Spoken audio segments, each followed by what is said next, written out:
ওই ওঠ ঘুমে তো ওঠ।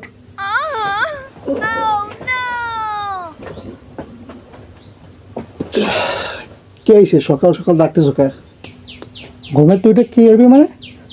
কাজে যাবি? কাজে যা। কাজে যাব? কাজে গেলে কি হবে না? কাজ করে গাড়ি বাড়ি বানাতে হবে না? গাড়ি বাড়ি বাড়ি তো আমার আছে, আর গাড়ি বিয়ে করলে শ্বশুর বাড়িতে কত কেন? আচ্ছা কিছু না হোক, তা ভাত খাওয়ার জন্য হলে তো কাজ করতে হবে। ভাত খাওয়ার জন্য কাজ করতে হবে কে? ভাত তুমি রাত্রিবেলাও খেলাম, সকালবেলা তো দেখলাম মারে রাঁধতেছে, কাজ করতে হবে কে? শোন, শান্তিতে থাকার জন্য, শান্তিতে ঘুমানোর জন্য টাকার দরকার হয়, সেই জন্য কাজ করতে হয়, বুঝছিস? শান্তিতে থাকার জন্য, শান্তিতে ঘুমানোর জন্য কি কাজ করতে হয়? তোমার এতক্ষণ তো শান্তিতে ঘুমাচ্ছিলে। যাও দিন, তুমি ডিস্টার্ব করে না, যাও, আমি শান্তিতেই আছি, যাও। তোরে বুঝানো আমার এদের সম্ভব না, বুঝছিস? ঘুমা তুই, ঘুমা। ধন্যবাদ ধন্যবাদ, স্যার।